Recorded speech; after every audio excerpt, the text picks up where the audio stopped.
Hello and namaskar. Welcome to this particular session of this webinar series. As you all know, that the communication has been organizing a series of webinars mostly related to media and society.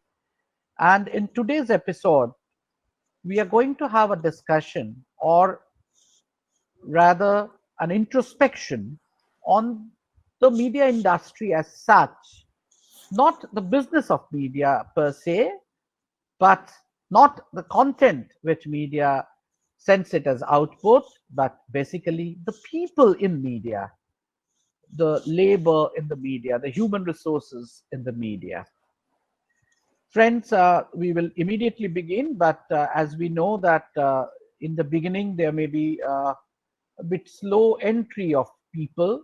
So that's why we are giving a little time for others to actually join. We understand what is the meaning of IST. I'm not explaining for various reasons. So we are just going slow, and we will come to the point in a couple of minutes. But before that, let me tell you that what I was telling you, that this is a series of webinar mainly mooted by the communication. It is a startup of the young professionals. Basically, most of them are pass outs or the present students of journalism and mass communication department of Biswajit University. So instead of going for a job, they have tried to find out an entrepreneurship uh, to remain in the media. And at this point of time, when we are physically disconnected and only virtually connected, they are trying to do some value addition by making this facility available and having organized a discourse regularly on media and various aspects of it, including media and society. And the name of the series, as you know, the title is 100 and Still Counting, the New Life. It is the new life. And today's episode is Trajectory of Labor in the Media Sector. As I was trying to explain, that we discuss about content analysis, we discuss business of media, we discuss technology of media, we discuss objectivity, bias, etc., etc. But today, a unique feature of media will be discussed by a very, very competent person, a media educator, an academician, policymaker, researcher, uh, because this has been the area of his research, the human resources within the media. Let me try to introduce. It is very difficult to introduce Professor Biswajit Dash because I think it would have taken the whole webinar just to introduce him. But obviously, I'll be failing in my duty if I do not, try in introducing himself. He's basically an educator, policymaker, uh, researcher, and the head of the Center of Media Governance and Society in the Jamia Milia Islamia University. He has been with the AJMK Center, uh, Jamal Kidwai Center of the same university. He has taught in various other universities in India and abroad. He has been a policy maker, syllabus maker, guide, researcher. He has on media and society, social aspects of media, media and sociology, media space, everything is the area of his research. But of late, he has been working uh, a lot on the labor trajectory, as he would like to mention what we understand, the human resources, the people in media. He is with the University of York, in various other US universities. He has been an advisor with the Prasar Bharati and various other organizations as far as policy making is concerned. And as I told you, he has been in the board of, or he is in the board of various other universities in the capacity of making syllabus or research board member or somewhere. And he's a very good speaker, orator rather, and media and society is the subject of his confidence and his research. sociology, media theory, media practices, and media and communication theory, various ways and means, and the nuances of communication as such. Communication in society would be the best word. He is uh, he is related to UGC and various other organizations too. Since he has been doing this research, so we are very happy to have been joined by such a renowned professor, Professor Biswajit Dash, the director of the Center for Media, Society and Governance of Jamia Milia Islamia University. Friends, he will be, since he is the expert, he will be deliberating on the topic. But before handing it over, I think I'll be failing in my duty if I do not say from a practicing professional's view that, as I said, that we never discuss much on ourselves, that people in the media who are producing the software or hardware. We discuss about content, we discuss about carriage, we discuss about business, we discuss about our bias, we discuss about our influence, etc. Media and society, impact of media, etc. Ethics, all these things. But who are doing it? Who are the people? How are they? Like, are they full timers? Are they freelancers? Are they contractuals? Or are they just assignees that project basis? I work as an assignee and I complete my project, and my connection with the media platform gets over. And what is my social security? What is my status? What is my position in the society? The safeguard or the security, not only physical security, not only job security, but social security, all these things will come. And especially when the two major acts like Working Journalists Act or Wage Board Act, and these are the things which are in the process of being repealed. As we know that in our country, four major labor codes are being brought in, so which will replace all individual labor acts. So this is a major innovation in the labor situation. Yes, earlier we had labor beats in the media industries, that there our colleagues were busy in covering labor, industrial relations, trade unions. But now there is not much again. But we said that we are not covering labor per se, not migrant labor, not the position of labor and economics of labor, movement of labor. No, we will straight away go to media labor, labor in media, and its trajectory. But sir, it is over to you. You can discuss anything and everything related to the topic. Over to Professor Biswajit Das, sir. Thank you. Thank you. Am I audible clearly? Sir, Snehasis Sur? sir. Well, good evening. I would like to sincerely thank the organizing team for the invite, and also wish them all success as young entrepreneurs sort of trying to start startups. And I'm sure that they will go a long way in terms of their venture into this whole media space. Let me also confess at the outset, at the beginning, that mine is a commentary rather than a presentation. I mean, as you go by the title, I mean, a trajectory of the field ensures sufficient literature and theoretical strands to justify the direction and emerging trends to capture the trajectory. It is still in a very nascent stage. However, I mean, there is a pressing concern to delve into a field that is in an what you call a nascent stage called media labor. I mean, the past 4 months have witnessed a mass exodus of migrant workers due to COVID-19. While most of the media attention has been rightly focused on the painful journeys undertaken by daily wage earners who were employed in construction, small industries, and the urban informal economy, another important slice of the urban workforce has received less attention. I mean, that is the low-end service workers in the media sector.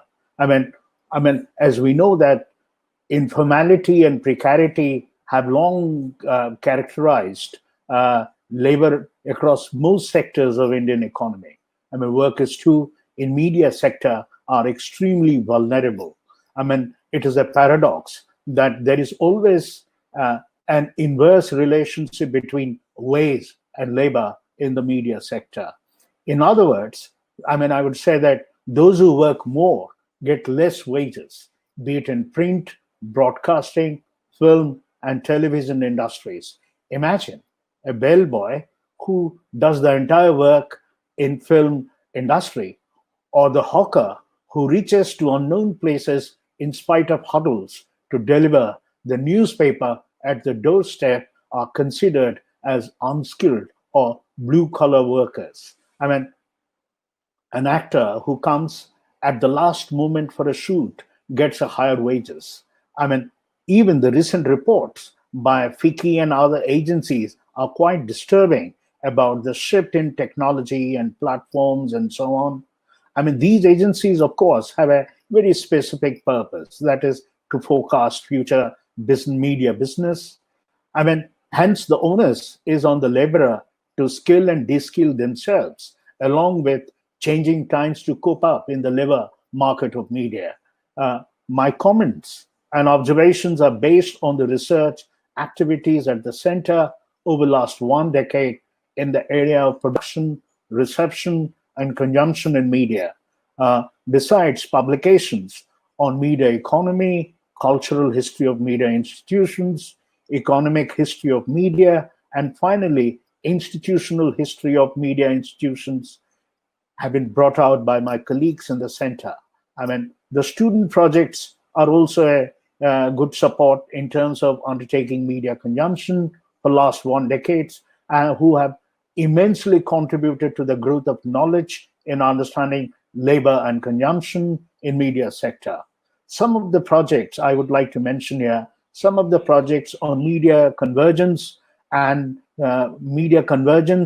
convergence of labor are quite significant, and the study of labor resistance at the site of production. Let me qualify these two terms. One, I said about media convergence, because we see that we are in an era where we see that there is a convergence of media technologies. Now the question arises, does convergence in media lead to convergence in labor? So that is the question I would like to pose it, so that we can have further discussions, because we see that the people, those who work in the print and those who work in the broadcast or even in the IT sector, they would never like to come together. This is where we find that even a crisis within the labor itself, that they cannot be united as a force, or what we call in a traditional sense when we say about labor within the media sector. Now coming to the second point, what I was talking about, resistance, I said that site of resistance at the site of production. I mean, if the labor constitute and unite together, they can also create a resistance. For instance, you see the feed of any particular program which is being shot in a particular place, taken to Bombay. From Bombay, it has been finally processed and sent to Hong Kong. Then it is beamed across the world so that you get a direct live telecast. Now imagine this message, I mean, the speed in which it travels. By the same time, suppose there is a case of gender, there is a case of communal violence, or there is a case of any other things. Can the media worker create a site of resistance at the site of production itself, of the program itself? So that is my idea, that suppose I, as a feminist scholar, would say that, look, why certain images about women are being shown in a particular way in television? Being a women media worker, can I create a protest? Can I sort of try to object such kind of production of images, the way this has been shot, processed, and even beamed across the world? So that is what Vincent Mosco is a very leading political economist of media, tries to give a interesting example where he talks about 3 interesting cases he takes as a case in point. One is about the Boeing industry in France, where the entire Boeing crews went on a strike, so completely the French economy collapsed. Now, second example is about Australia, where you find all the long distance calls were switched off, so people made free calls across the world. So this is where the power of the labor, power of the worker coming together, creating a site of resistance at the site of production that can affect the economy, that can affect the state as well. So this is what broadly you find that this is a labor resistance even in the media sector. In fact, recently, a lot of scholarship, a lot of work which is coming up. You find what you call in the IT sector, for instance, they're not allowing for unionization in the BPO and KPO sectors. So where there are collectives, young collectives, those who are trying to work and trying to make an inroad into the BPOs, where sort of trying to create a space of resistance within the BPO itself. So there are different ways that how we understand when we talk about labor, resistance, workforce, and so on. Anyway, due to time constraint, I would rather like to focus, rather than expanding the base, I would like to focus more on probably journalism sector, a little bit about broadcasting, maybe over discussions we can touch upon other areas as well. My starting point is that an institutional perspective of media has safeguarded journalism in their media democracy nexus, but obliterated the rank and files involved in the media production. So what I'm saying is that there is so much obsession within the journalism field itself, that where we are more talking about in how press as an institution, journalism as an institution, between media and democracy, but we have completely missed out the people, those who have contributed in making this journalism possible. I mean, well, the press historians have concentrated primarily on the structure of institutions and its major forces, such as importance of protecting content instead of addressing the issue of production in terms of labor and news workers. I mean, it has resulted in a top-down history of the press that privileged property and ownership at the expense of an understanding of media work. I mean, the rise of the modern press in India coincided with colonial industrialization policy and the emergence of the working class, which was strengthened by the flow of migration and the intensity of urbanization. Yet, job security and the protection of workers against sickness or unemployment, for instance, remain an ideal, albeit a lofty one, throughout the colonial period. Newspapers embraced the push for industrialization as a path towards economic progress and expressed the sentiments of the business community in the post-independent period. Once revenue and taxation was imposed, like any other commodity, newspapers also witnessed the new structural patterns of industrialization in mergers and consolidations that resulted in part from dwindling circulation figures and the collapse of many newspapers that were in circulation in colonial period. In fact, I just would like to reiterate here that as we know that most of the students, those who study the history of newspapers, we all are proud of saying that during colonial India, during the freedom struggle, there were so many newspapers. In fact, all the so-called freedom fighters, they were having bilingual newspapers, one in English, one in other vernacular language. And what happened?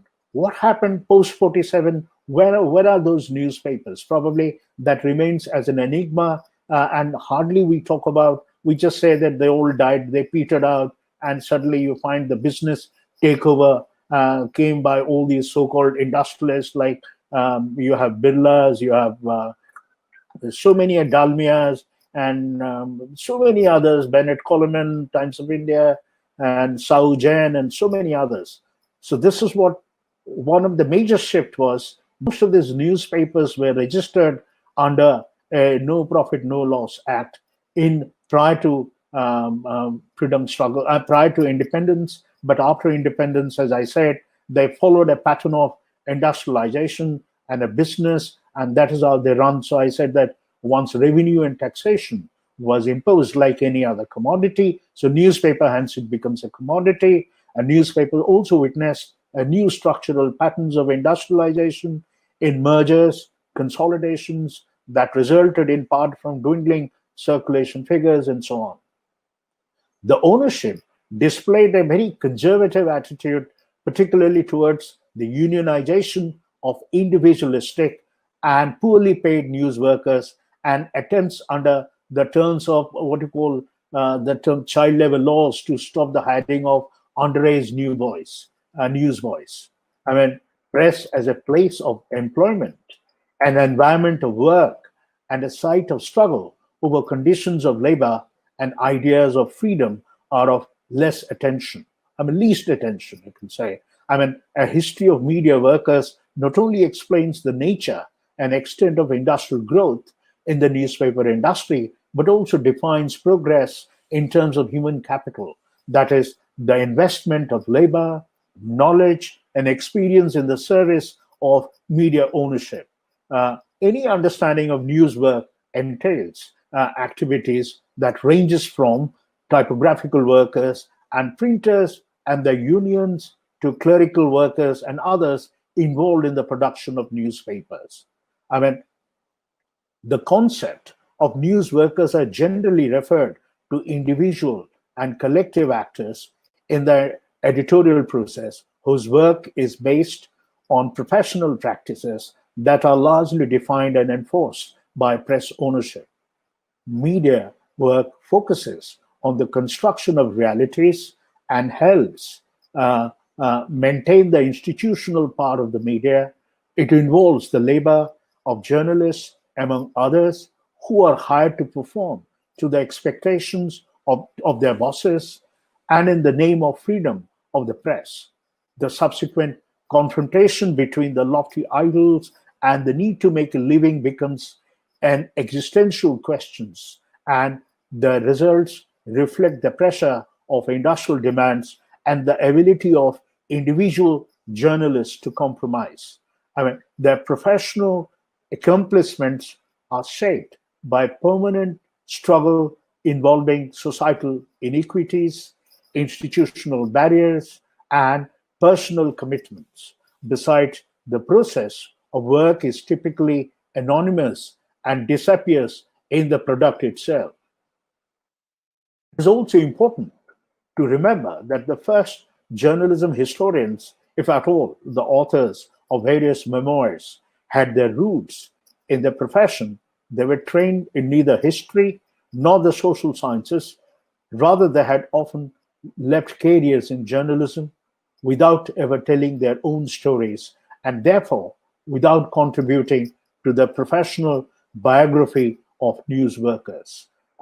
Although, I mean, news workers' voices were not heard in the sweeping accounts of the advancement of the media throughout the past century, it is possible that a collective history of news workers existed in the biographical and autobiographical writings of former journalists.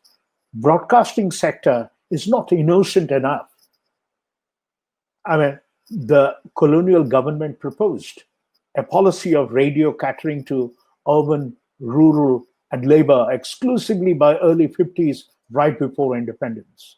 I mean, before independence, already the British government had already introduced one policy document, where it's sort of tried to make a separate categories of radio. One is a urban radio, one is a rural radio, one is what you call a labor radio. It shows that there was a good chunk of migrant populations and who were engaged in labor activities. So they also needed information, hence a need for a labor radio that came up as a proposal prior to 47, but for understandable reasons in the post-independent states, it did not work out. But why such categories were made? Why such categories were made? One of the reasons is that if you go back to the history of broadcasting in India, you find that the idea of a radio actually came as a called, it was actually given by it's called the Anglophiles in London. And one of the Lady Irwin was the patron of Indian Village Welfare Association, which was established in London. And they sort of tried to, and most of the, who were the members of this particular associations, mostly the Anglophiles, retired wounded soldiers, doctors, and army senior personnel, and most of the people, those who served their time, and tenure in India and went back to London, and they became a part of this particular Indian Village Welfare Associations. And they donated a ham radio. That is the first one coming to India before even your All India Radio or even radio instituted by BBC came up in India. This is actually the ham radio, which was actually installed in Peshawar. Peshawar, interestingly, for your information, Peshawar during 1930s was under Gurgaon district. So it was one of the commissioner of Gurgaon. It's called Frank Lugat Brain, who was the commissioner, who had interesting engagements with Gandhi, and he was actually promoting this whole ham radio and trying to reach out. But what was the content of the message? It was all about how to protect the rural countryside, how to give them ideas about sanitation, about animal husbandry, and so on. So this is what is, you had a Indian Village Welfare Association, and the radio came up during that time. But so what I'm trying to say is that at the same time, they're also equally conscious of saying that we need to protect these rural from the urban counterparts. We need to protect this rural from the urban counterparts, because the urbans are clever, they are unscrupulous, and they can cheat anytime to the rural. That is a colonial hangover and colonial mindset to make a distinction between rural and urban divide. And besides that, labor was another question. So that is where they were sort of trying to propose for a three-pronged strategies, prior to independence, talking about how to introduce 3 sets of radios in India.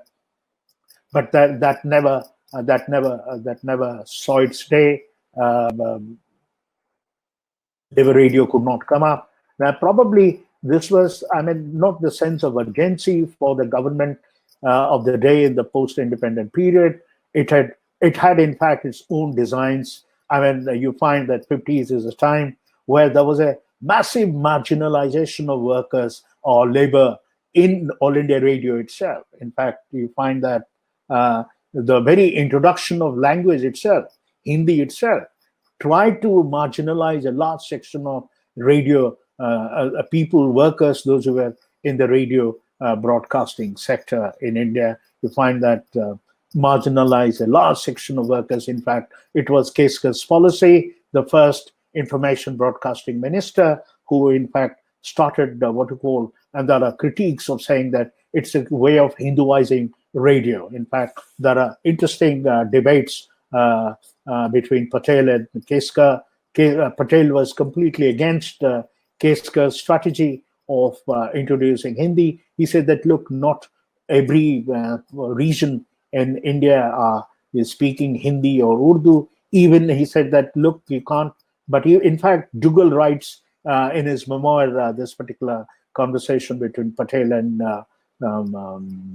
Keskar.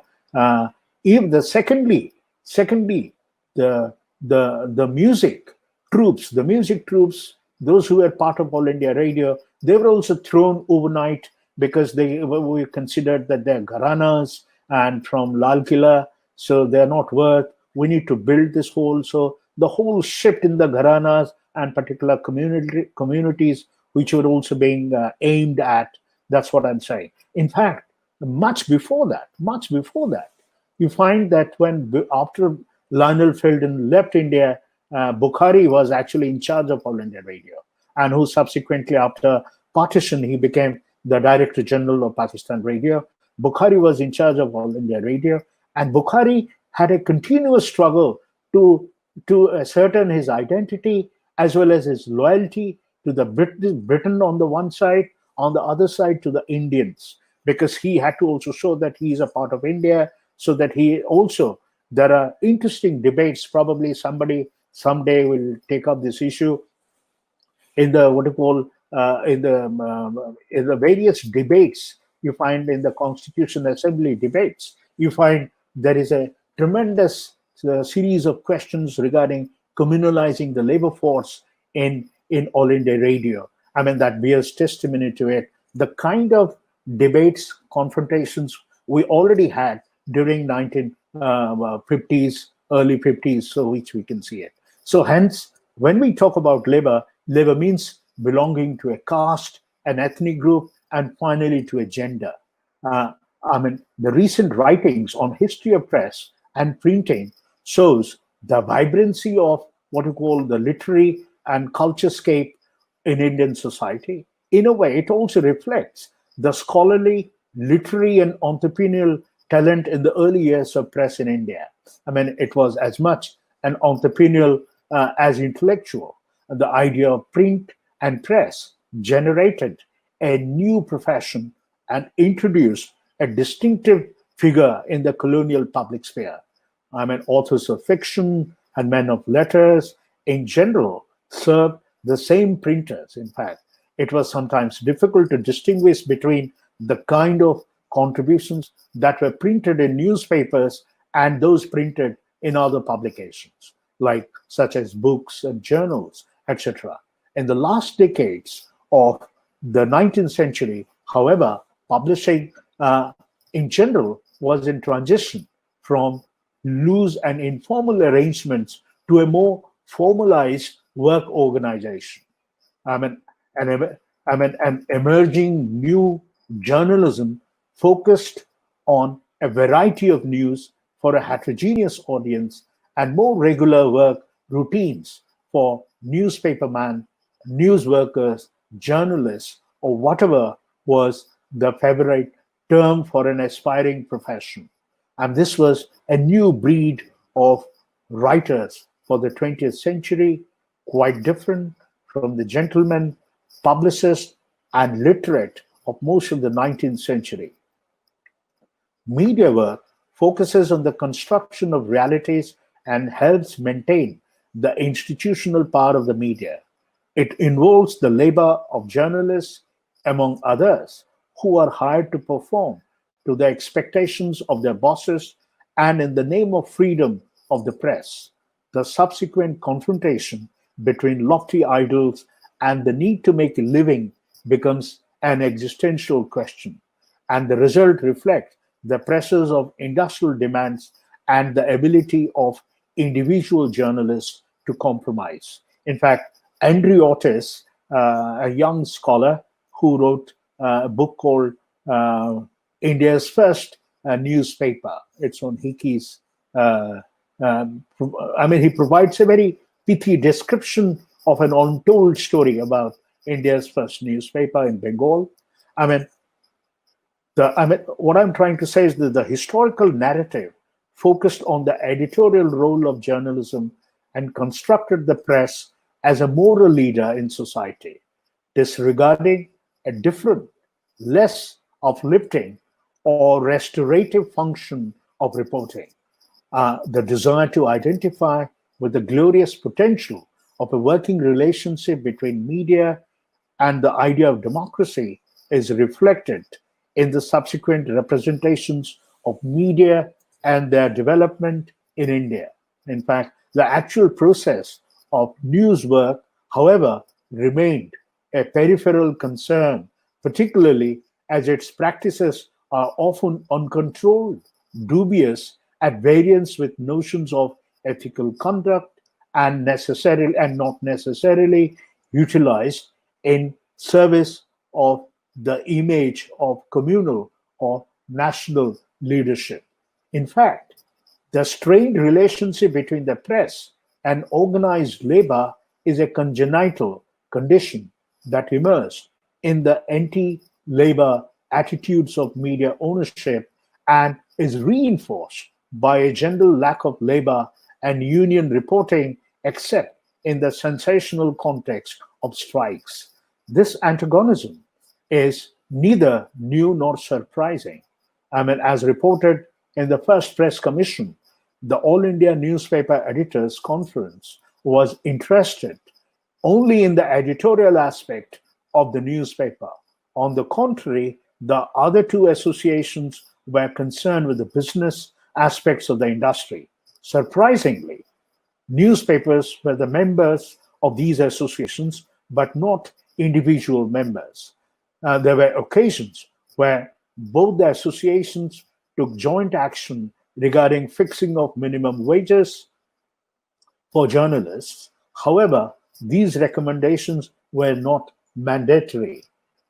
News reporting provided the desire for an immediate result, that the era's mechanical capabilities and commercial opportunities helped to both foster and satisfy. The early 20th century was also a period in which journalistic characteristics of individualism, the quick fix, and the maverick attitudes led to the image of what you call the boisterous reporters enjoying a very hedonistic lifestyle. I mean, mechanization of labor produced a division of labor in which reporters' work was often the least valued economically, even though it produced commercial credibility as part of newspapers' selling point. Increased speed in newspaper production produced both a division of labor and specialization of labor in newspapers. Reporters were but one widget in the entire mechanized process, and in spite of the stereotypes of spirited individualism and work freedom and their work life, as labor became more specialized, the reporter's work and the training for this work also emerged as specialized needs and activities. The issue of professionalism among reporters became more complex, and as the control and value of journalistic work became increasingly economically determined. There is an obvious difference between a business and a profession. There is an implied intellectual creativity and superiority in this distinction between business and profession, the notion of which often framed the debate of concerning professional status on newspaper reporters. It also raises one of the argument's paradoxes. If indeed journalism education was to professionalize newspaper work by making its workers more efficient and the work more standardized, then where was the time and space left for individualistic, creative endeavors by reporters? Professionalism allowed reporters to hamper improvements in their own work lives much more effectively than could publisher threats or policies. The trade union plan of organization is looked upon with some disfavor by most of them, and perhaps with some justice, since it suggests that journalism is a trade rather than a profession. On the other hand, there is nothing in the trade union idea that should essentially bar professional workers. What did not change during this time was that the work lives of newspaper reporters were still ones in which a living salary, reasonable work hours, and the conditions, job security, and control over one's work remained elusive work factors. Reporters continued to be replaceable cog in the machinery of the modern newspapers. I mean, while analyzing the sociological studies, we see in the past research has shed light much on the notion of labor and industry and the relations in Indian society with regard to commitment, migration, rural-urban dichotomy, attitudinal and behavioral dimensions of work, class formation, unionization, factory as a system like organization, newspaper system, and so on. In several other studies, scholars also kept an eye towards a cooperative, labor-managed production for national development and the underlying modernization process, whereby laborers have to adjust to the growing demands of nation state. I mean, it also led to focus on collective bargaining, inter-union rivalries over jurisdictions, and intra-union battles over organizational structures, funds, and power, rather than any emphasis on workplace relationships or the links between laborers and their social political communities. I mean, on the contrary, media research remained conspicuous silent from these developments. I mean, conventional media histories continue to reproduce compilations of facts, sometimes assisted by a trend toward quantitative history, but always relying on traditional ideological constructs of media history. I mean, the field not only remained isolated from new developments in social history, but was further confined to the margins of professional journalism programs when social or cultural historians began to discover the importance of media and communication for their own work.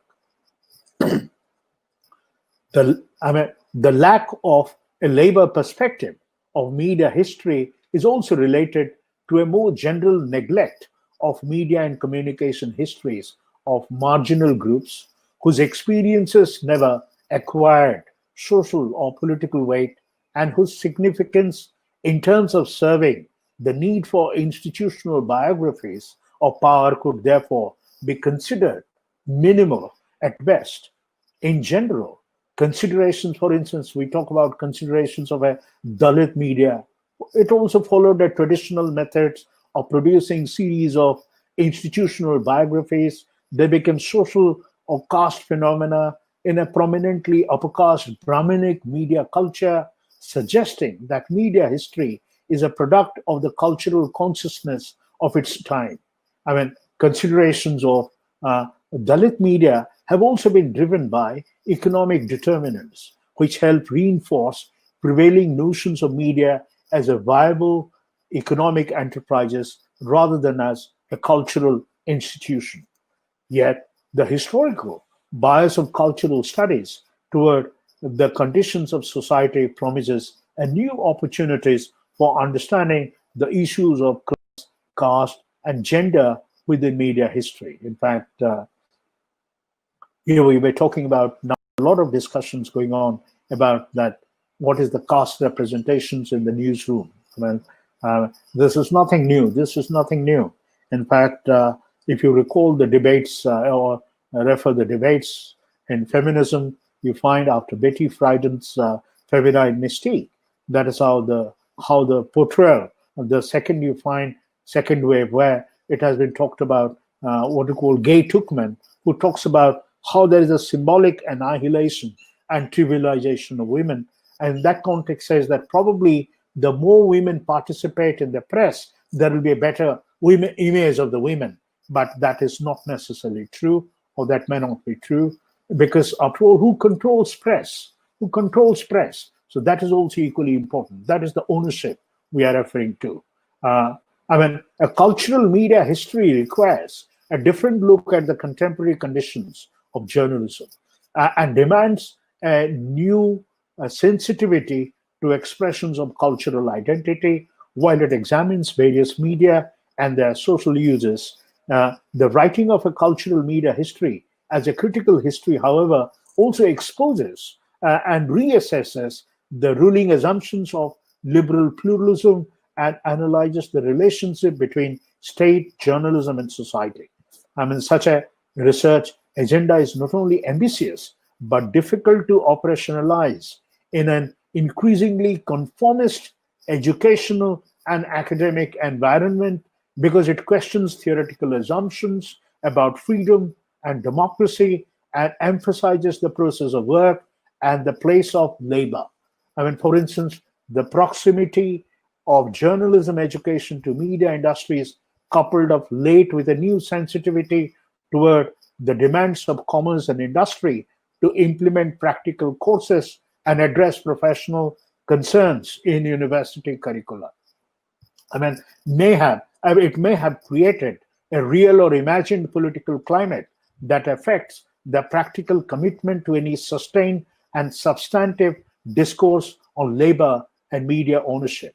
There has been no major theoretical break and therefore no new historical narrative concerning the development of Indian media, while the dominant paradigm of media history continues to reproduce itself in biography and periodization and reinforces the currency of standard media histories, its practitioners operate within a relatively insulated institutional framework and noted that the resulting work rarely meets or engages cultural studies in historical analysis. In fact, the traditional approach to media history is now becoming marginalized by a series of theoretical developments, including the work of culturalists. Media history has been rediscovered through these Marxist and non-Marxist traditions of cultural studies and reproduced in attempts to define and understand larger social and political issues in contemporary society. I mean, although the modern concerns regarding the contribution of marginalized groups to the development of journalism of gender or caste, ethnicity, and class, and its role in society have found a voice, much needs to be done to reconstruct the history of communication in these communities. I mean, the blind spot of Indian media history remains its inability to react ideologically and politically against a persisting and overwhelming feeling of homogeneity, wholeness, and a sense of singular purpose that permeates the general histories of Indian journalism. These efforts have successfully masked the historical conditions of diversity and reinforced problems of social and ethnic segregations by ignoring the potential strength of a journalism of multicultural interests. The political nature of labor history could lead to a giving the plight of minorities, including media workers, expression, and beyond that could encourage critical support. The differences between political advocacy and cultural history become insignificant when both express a common concern for recognizing the importance of people and groups as participants in the creation of history. Moreover, cultural history of media workers provides the foundation for strategies of interventions in current media practices. Finally, a history of media work is crucial to an understanding of the nature of professional practices, their changes, and therefore their possibilities among alternative forms of communication and journalism in society. I would just like to stop it here. Thank you. You can Thank see you that very much, probably. sir, for your excellent presentation on an area which is not talked about. We are journalists, but we never get an opportunity to talk about ourselves, who we are, what are our plights, what are our job conditions, what are our control over the output we create, what are the creators' control over creations and all these, and the media history, the way the Marxist and non-Marxist way of looking at it. It's a wonderfully explained area of a new area which was never thought of and never got a space in any kind of discussion. So first, let me congratulate and thank you for creating this agenda, setting this agenda of having discussion on this. I think, sir, by mistake, sir has gone away, but I would request that sir should get in. I think sir has switched on something. I think sir is coming back. So I'll just wait. Yes, sir is back. Sorry, I pressed the So wrong. I'll just go to that. Yeah, I know, sir, the wrong button. Yeah, the technology is something. Your next agenda of your research is a new technology, not Yeah, the labor. Now absolutely. the labor I hope intensive from so. the technology. Your research on that impact of technology on the content, when the technique or content, whichever is more important. So this, I could say that could be your next area of research. But let us come back to. Thank you very much that you could revive and come back. Yes, let us come back to your point, sir. Is the media history has never enlightened this area which you have touched upon. You have set an agenda. I think we will start locating it. Sir, there is no point of repeating what exactly you have said, but one or two points which I would like to, as a media professional, I would like to reiterate, and I would like you to kindly deliberate a little bit.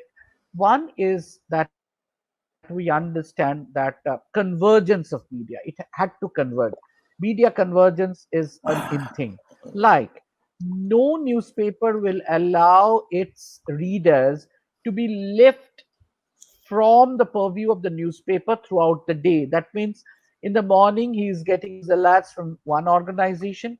Throughout the day he is listening to another inputs from various other organizations. In the evening he is watching something from television, and then in the next morning he's going back again to the newspaper. No, newspaper will not let you remain discarded from that particular newspaper, because the question of brand connectivity is very, very important. Brand loyalty is very important. So it is a convergence. It is the same newspaper organization who gives you news alerts, who has a webs, so gives you newsletters thrice or 4 times a day. Then there is a web portal where you can go in and find out what is the latest, and then the archive and the history and the background, which they cannot print in the newspaper in 8 pages or 12 pages or 16 pages, or even if 24 or 56 pages. So, but they are giving an opportunity. See, your source remains the same. So that's the convergent, and they give is the newspapers are have started giving small video clips. So one story, you have a small brief, you have a longer article, and you also have some videos inscribed in it. So you go to the portal, it's an operative kind of a thing. So these are the new things which are coming. So the convergence has made it labor also convergent, as you have rightly said. We call it multitasking. Now, the mobile journalism or anything like, I'm not accompanied by any camera person. I shoot in the mobile and I edit either in the mobile, or I go back and I'm not accompanied by any video editor. So I edit myself and I dump it in the server. So I'm a reporter, I'm a camera person, I'm a video editor. So multitasking. So there is a change of nomenclature or quantity of labor and the skill of labor. Multitasking is multi-skilling, and obviously the reduction of number. Would you like to say some, I, throw some light on this, sir? I think we need to clarify there is a difference between multitasking, multi-skilling, and convergence. In fact, Sir. convergence is actually a kind of a form where all technologies, like for instance, when I talk about my mobile, there is a convergence of all technologies in mobile itself. Like we say that today, I don't need to go to a film hall. I mean, that's collapsed. So the technologies are converging. But my question was, if there is technologies are converging, can the labor in different sector? You raise another interesting dimension where you talked about the multitasking. But I'm talking about, you worked in the broadcasting sector. Sir, you continue, sir. Please, you I continue, mean, sir. you work in the broadcasting sector. Can you say that the newspaper journalist would ever come together with a television journalist? If you recall, initially when television started its news, there was an extremely critical aptitude towards the television journalists. In fact, I don't want to say here, because newspaper journalists had maintained certain ethics, certain ethical standards. I think that collapsed completely along with the TV news because of your pressure of breaking news and all kinds of news. So you literally jump the walls of the building, enter the house, try to push the microphone, and try to collect all kinds of news. So I'm saying there are certain ethics, there are certain kinds of, so in that sense, but will they come together? Will they come together? Will they come together? So the issue is, similarly, somebody is working in an IT sector. Somebody is working in an IT sector, and a laborer working in a BPO IT sector and a newspaper, you find a hawker. So you find the workers, they cannot converge. When I'm talking about convergence of labor, you're trying to constitute a class as we understand by labor, because we say that labor class. When I say labor class, you find that there are hierarchies within the caste. I mean, in sector itself. This is one industry. Within the industry, you will also see that there are so much asymmetries. Now, for instance, today, when we say that a new term which has been nowadays used, it's called because you know that within because the asymmetry exists within television production or even a newspaper, a journalist. Now, I would like to use another term. It's called creative labor, because now you find that all the developed countries have come out with their policies. India has yet to start. It never took off, even though during 1984-85 there was an attempt to start or to initiate a dialogue about creative industry and creative policy, and it could never see its day. But if you go across the world to any part of the globe, like US, England, France, Singapore, Australia, China, even they have all creative policies, creative industries. So they call it Sure. creative Yes. industries. A journalist, we Right. call it a creative, he's a creative labor. So you Right. obviously do not identify yourself with a hawker. So you would say that, no, I'm different from a hawker. So why do you put me? So that's what I said, white collar worker, a blue collar worker. So now the issue is coming up creative. Now, again, mapping is going on across the world that, you look at so many sectors of media, starting from music, broadcasting, television, all kinds of heritage, tourism. You find that what constitutes creativity? Who are the people actually engaged in that creative dimension? Not all of them. So you find now a lot of debates going on. So I'm saying that, look, it is so we have missed the bus of what you call convergence of labor and convergence. And secondly, I have little discomfort with the term convergence, simply because I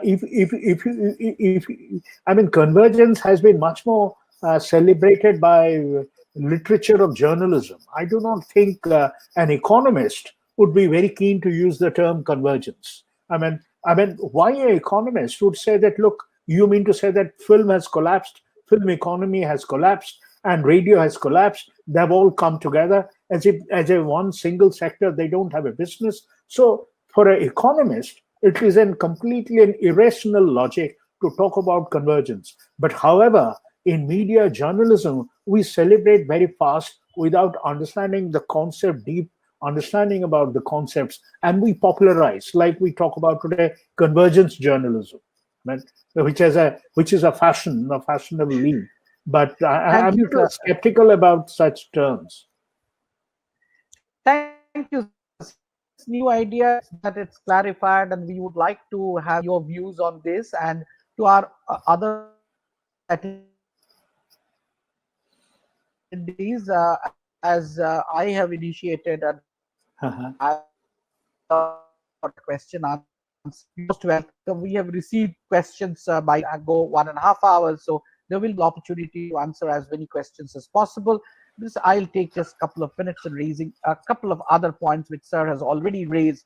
Like sir has said that how much the resistance does labor has in media. So these days mostly things are outsourced, getting the service, the same service which used to be had from the insiders, full timers, workers. Now they are getting outsourced.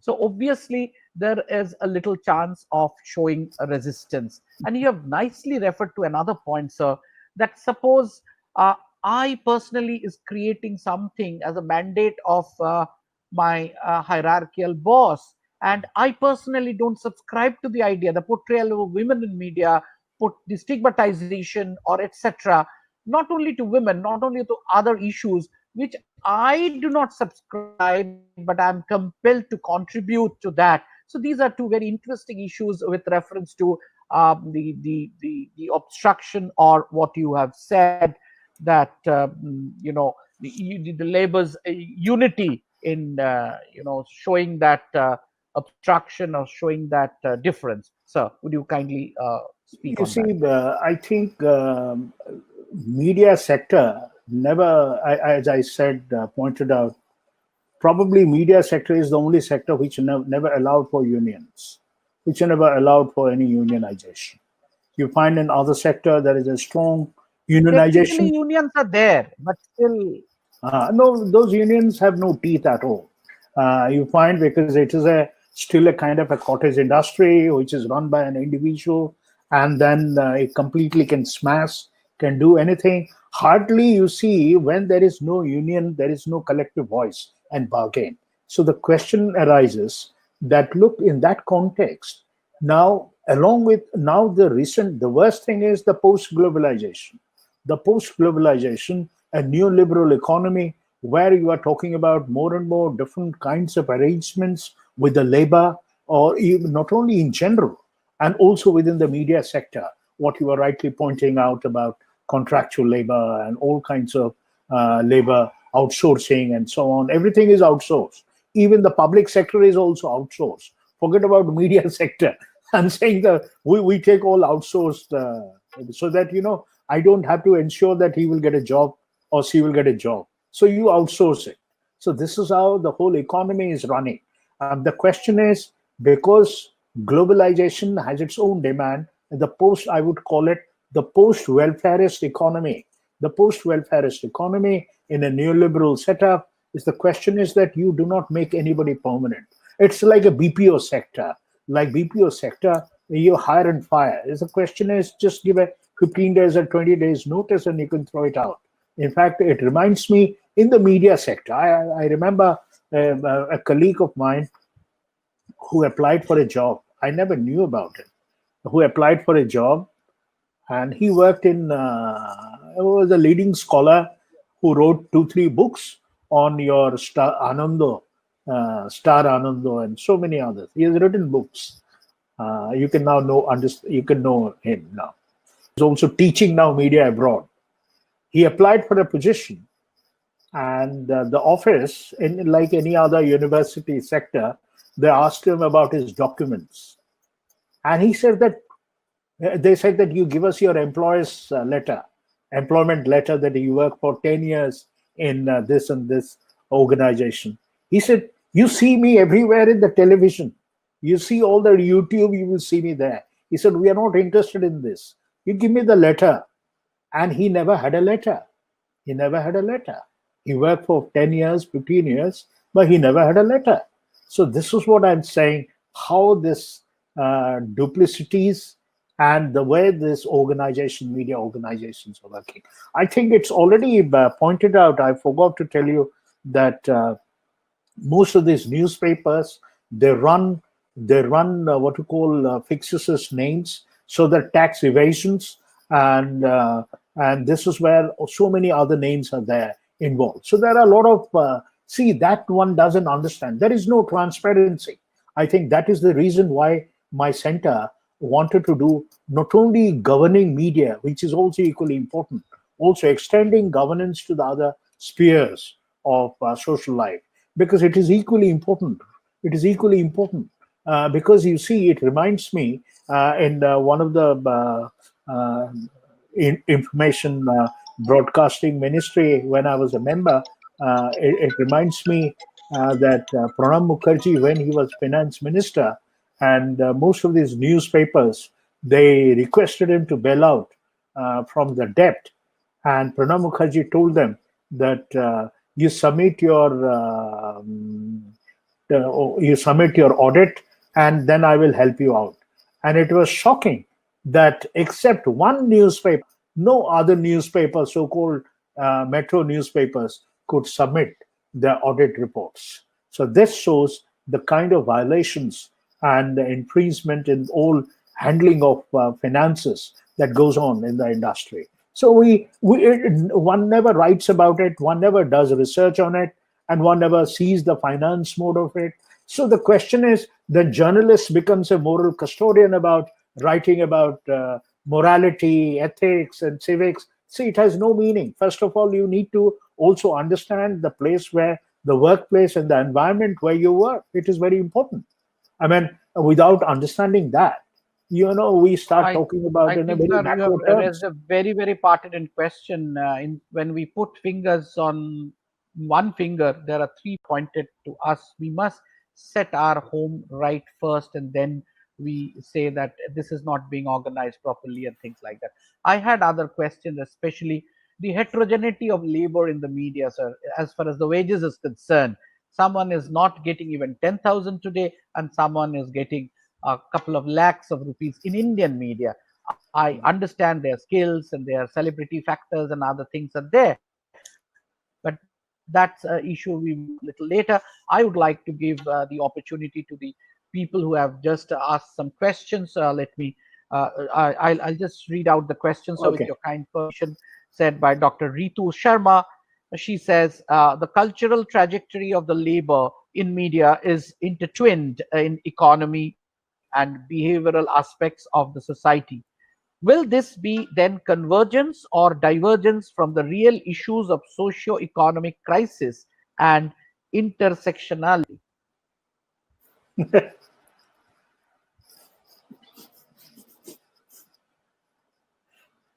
I mean, it's a total divergence. It's a total divergence. I mean, there is no linkage at all. So I think it's a time that we need to do serious research on. I mean, I don't have answer. I mean, as I said, I don't have answer for all the questions. So that's why I said that it is a commentary, my observations. I don't have any answer for most of the things simply because much has to be done. I mean, idea was that the young scholars should take up rather than get kowtowed with what is happening, trying to chase the latest events because we have completely missed because we have not seriously done research. That's why we are lagging behind industry. That is not the case in the West. That is not the case in the West. In the West, a journalist takes up a grant endowment, comes to the university department and does a research and goes back to the industry. But here, I mean, see, this is where you need to see.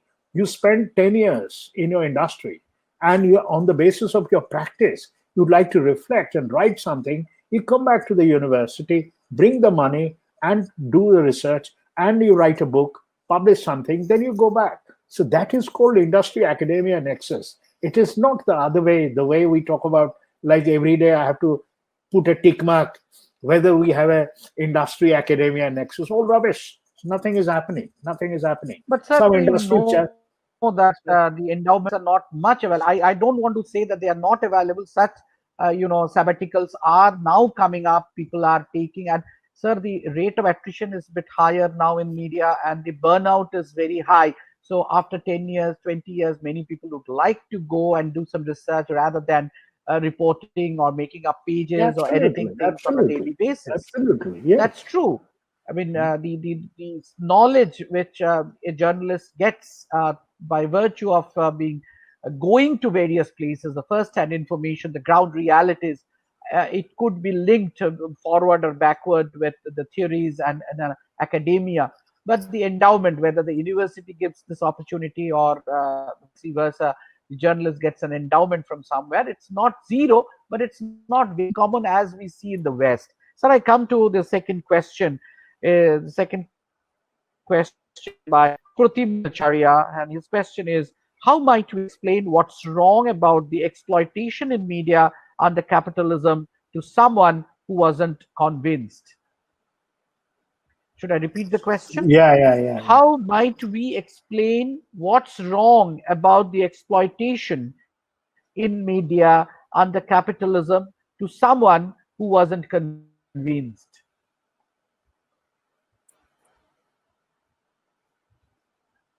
You see, you need to understand, you need to qualify when you say what is capitalism in the media context.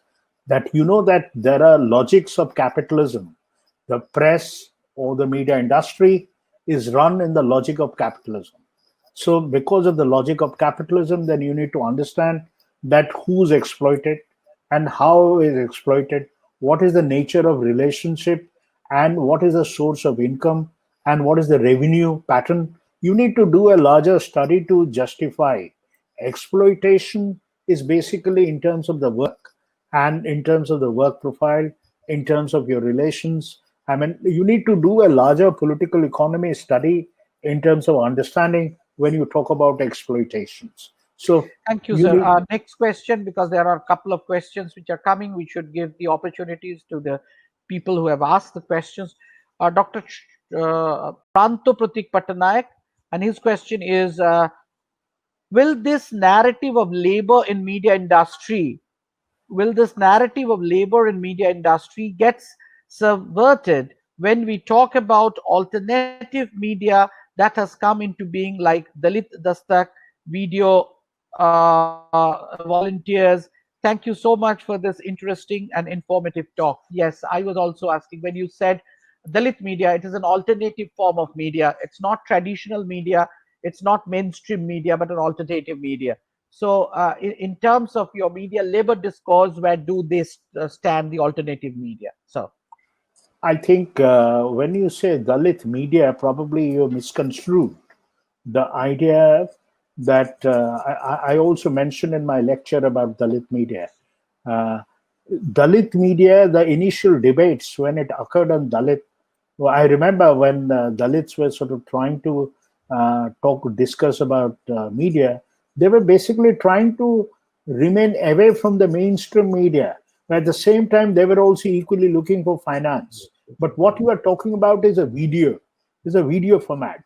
So, like nowadays, everybody is putting all the videos and putting. Now, what you are trying to drag me to the notion of subaltern aspect, subaltern media.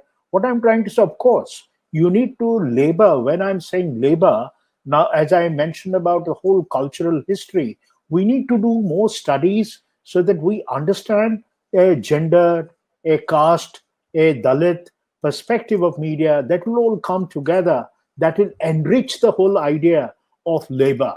Labor is not thank you. exclusive about, Dalit, it has to keep Dalit away. So, but The it is a part of, intricacies after the umbrella concept of labor has to yeah, be yeah, studied well. absolutely. Yeah, absolutely. Sir, I come to Dr. Shourav Gupta, who is an assistant professor of Central University of Odisha in Koraput, and he's very well read and very also in performing arts and in literature also. So his question is, will the on Sorry. cultural history repeat, will the research on cultural history of the media organization, as media organizations not be honest their institutional journey, and with the existence of a parallel narrative which gets revealed later? I didn't get it. I will read There's out a the question. voice. There is a Yeah. voice. Can you put? Can it be on the screen? I can see it. Try to do that, Yeah, but yeah, can you yeah, yeah. No, no, hear no, no. me correctly? Yeah. Will the research on cultural history of media organizations be objective, as media organizations may not be honest about their institutional journey, and with the existence of a parallel narrative which gets revealed later?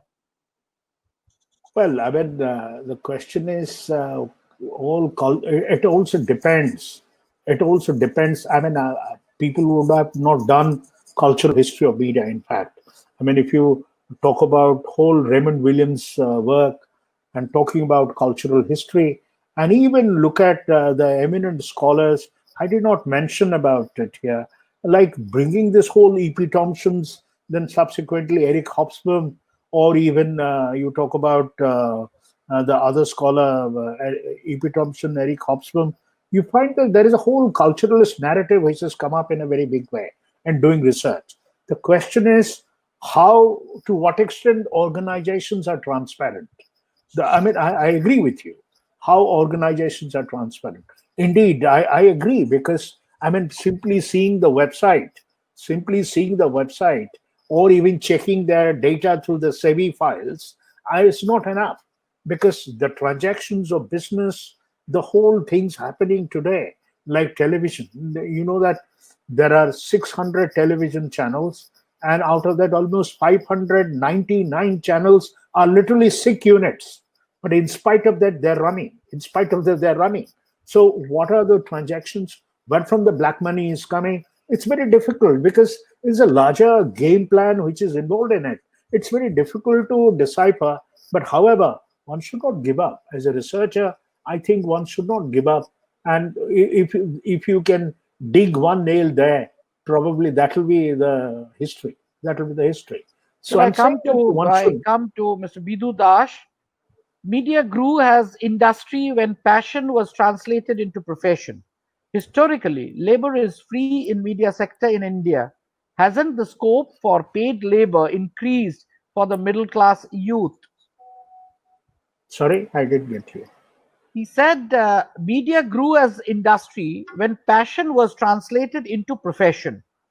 Historically, labor is free in media sector in India. Hasn't the scope for paid labor increased for the middle class youth?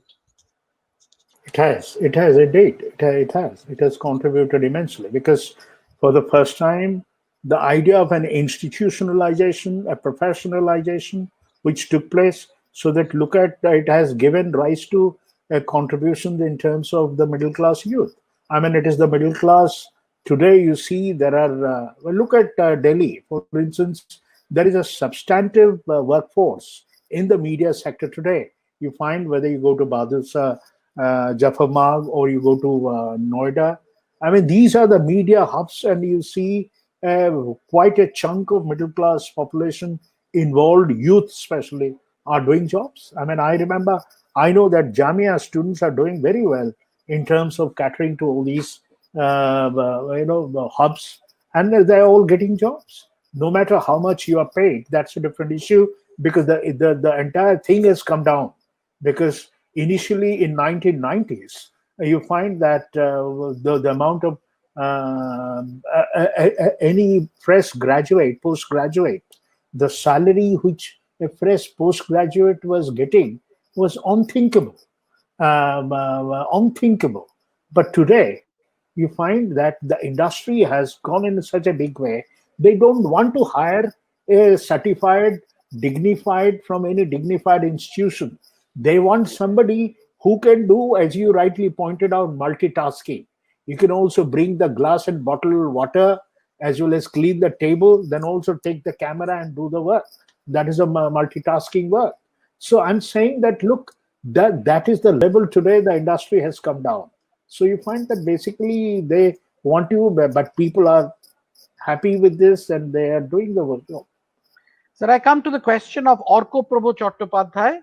Citizens in our country possess the right to freedom of speech and expression.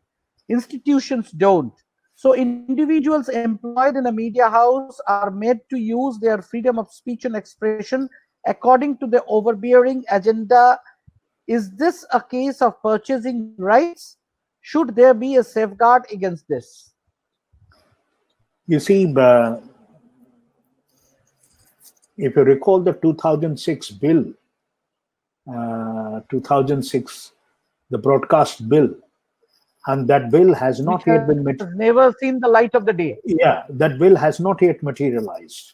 And one of the reasons of this broadcast bill of 2006 is actually a confrontation between what you call press and the citizen. So the freedom of speech is actually an individual rights. But here is the freedom of press. And the bill came with the content code, proposed content code. Both of them did not materialize. Yeah. So I'm saying that now when you say freedom of press, press is an organization, press is an institution. But however, they sort of try to maneuver, they try to push the agenda so that now you can see that you cannot pass anything today. You have no liberty to pass because you are a part of a global network. Now, because of so many global televisions and their partnership and so on, you are connected with the larger issues. So a national so nothing is under the national jurisdiction.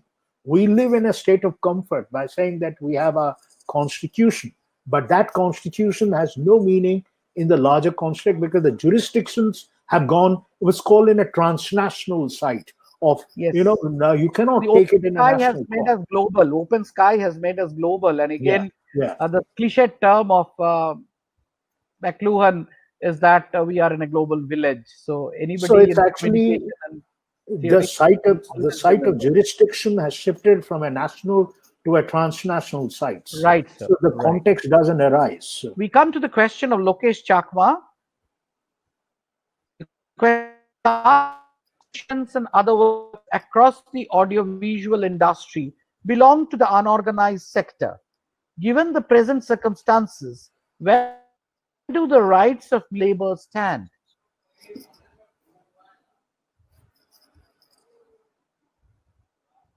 They have no rights. They have no rights at all.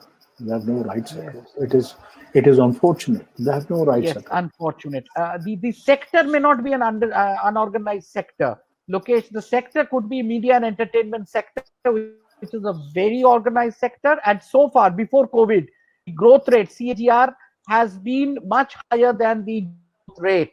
So this is the industry which is I should not say sunshine industry, but it has almost double if we consider that our annual growth rate is around 6% or so. I mean, there are various numericals and various figures, but if we stick to this on an average plus minus, and the double-digit growth figure is attributed to M&N industry in terms of any think tank reports like Ernst and Young or an EY or the KPMG or anything. But the sector is organized, but the labor is totally unorganized sector because you are not especially television entertainment sector is assignment basis. So you work and you get paid, and then you are not there with the project. It's like that. So I come to the next, Mr. Borun Roy.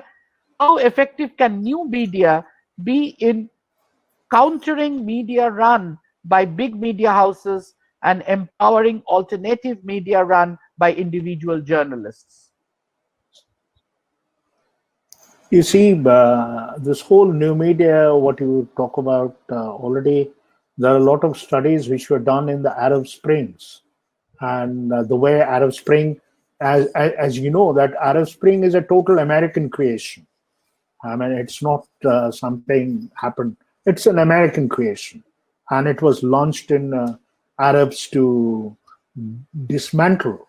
But a lot of interesting studies are showing. In fact, you see, even Simon Cottle has written also, and also there are a lot of inside work which is coming up. No matter whatever the social media is, you cannot outrightly live away or reject the mainstream media, that is television. So television still has a grip and control over the But Arabs sir, or one within the thing nation state. sir, one thing we have to understand the power of social media. An individual running a website or running if he or she is being visible and there is a following, there's like Twitter or so, there's You a see, huge following. I'll tell you. Let me the power of social media too much. It has been over explained and Overrated, yes. uh, overrated. I would like to see social media in a different context. I would like to see social media as a gift. Now, just let me explain. I would like to see it social media as a gift. What is a gift? It's actually called as a part of a gift economy. Now, social media, which has been given free. Now, prior to that, you had a public service broadcasting. There was a sense of accountability, and the state was accountable to the public. So you can raise those questions. Now, social media is given a space where the state has withdrawn receipts, and it makes you to fight with each other. It makes you to fight with each other. That is caste, gender, creed. You fight with each other. State has Individual taken a agenda back. also. So state has taken a back seat. Everybody is enjoying. So you give so many messages, give so many. I mean, we have done a lot of studies on social media and trying to analyze all these, hits and so on, hashtags and so on. We find that it's a mockery. Absolutely, one is not taking seriously. So this is a phase. Suddenly, everybody jumping and thinking that we have reached what we call the post-broadcast model when broadcasting has collapsed. So we have reached what you call a post-broadcast. Everything can broadcast anywhere in any part of the Some, world. yeah. So, it's not. I think we are too much overrating. We are too much overrating. You need to do more serious ground studies. I mean, these are all statements. These are Sir, all we statements. go to the last question because we said that we have started at 6 o'clock and we'll go at around 1.5 hours because there are many people who are also watching us. So, sir, it's by Ruby Nanda. So, poor work culture is an open secret in media industry. Will the work culture improve in near future with the media persons themselves being silent about this exploitation? Media culture and journalists remaining silent. I have no idea because journalists themselves are under threat. Yes. Because industry does not require anymore a journalist. Let me honestly make a submission. In fact, industry doesn't require it. They need MBAs. They need management chaps. Anybody can write for them. So they want revenue. They want circulation figure to go high, no matter whatever you write. So the question is the culture, what it used to be, that has completely deteriorated. And now we need to seriously rethink about journalism and newspaper and think about it is just a commodity, nothing else. I think we are very shy. Probably we have corrupted generations of students. We are not telling them the truth, and they have been reading those old textbooks, and those textbooks have no meaning at all and irrelevant totally, and they all teach you about very high sanguine and Victorian notions of understanding journalism, nobility, fourth estate, and so on. I think you need to literally look for all these concepts. I think we are not doing enough scholarship to upgrade our textbooks and present it in a manner that where you are connecting with the contemporaneity. That is most Right, sir. In important. a globalized world, things have changed. It's no longer our freedom struggle, and all our freedom fighters had one In media fact, unit of their in, own. in fact, I would just like to end by saying, as one of the scholars says, journalism is another form of ism. Journalism is another form of ism, brewed in England, matured in United States, exported to different parts of the world, and that is how people we have swallowed and drinking those journalism wine. So people are still scared that why in US they have totally contested, interrogated journalism. How in third world and other parts of the world still we are sticking to the same journalistic practices. That's all. It's true, but the plurality of media at least gives you some sort of information, at least whether to believe or not. But it is the plurality of media which survive and which acts to some extent what is the role of fourth estate. At least the information which some agencies want to, suppress are being dug out by the fourth estate still, and it is plurality. Maybe crony journalism is overpowering, but still there is hope. But, sir, being a professional journalist, I must confess that the kind of agenda you have set and the kind of preliminary, you might say a commentary, you might say an essay, but you have thought that time has come to see the journalists who have created, created the outputs in the media, in journalism, in newspapers, and radio. So how did they work? Who are they? Yeah, Whose absolutely. freedom? Absolutely. And I think the fascinating things as far as the job conditions are, if you Absolutely. study that Absolutely. how many are totally employed, how many are contractual, how many are assignees, how many are stringers, and what is their social security from the media organization or from the Absolutely. society. These are the Absolutely. issues. There should not be any myth, but these are the Absolutely. issues to be, Yeah, yeah. studied well with a proper research basis, which you are doing. Absolutely. So thank you Absolutely. very much for setting this agenda to think of a, a sector which is very important and which is overrated, but maybe having a problem from inside. And we know the disease which uh,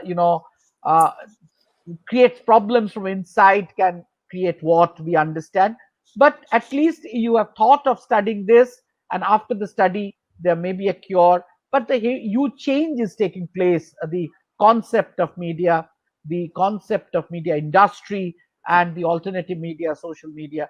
Let's see. So thank you very much for your outstanding and very thoughtful presentation on an area which is much less discussed. I think almost never discussed. We discuss about others, but never discuss about ourselves, our working condition, our social conditions, and our agendas, and the way we are destined to go on delivering. So I think in the days to come, your research will be more effective, at least mapping up the Yes, history absolutely. properly, and then Absolutely. the right kind of policies, and those misnomers will be disappear from the people's mind. We hope for media, we hope for a better media, we hope for better media Absolutely. persons, that Absolutely. these researches will help us to gain that. I think with these words, all good things should come to an end, and we said that we'll be around 1.5 hours. So thank you very much for agreeing Thank- to. I should Yeah. thank the communication and Debayon, and then Professor Moushami Bhattacharya also for organizing this, because sir, in a lockdown we can also remain locked down, but since the Absolutely. technology has created this platform, yes, physically we are unable to have this kind of discourses, but our brains are working, and since we have an alternative platform, let us continue with discourses, and these are going to remain. This is recorded, will be present on the platform. So maybe somebody researching on this will be benefited immensely, and this is an introspection. When we talk about others, we are required to talk about us. Thank you very much for giving this insight. Thank you, the attendees, and those who have put forward questions, those whose questions could not be taken. I think next time you will get a priority. Everything is now road. Everybody is watching you. Don't worry. So thank you very much for this insight. Thank you. Thank the organizers and thank the participants and attendees. So with Good. this, we end this edition. Thank you. Thank you very much. I also thank all the listeners. Thank you. Bye.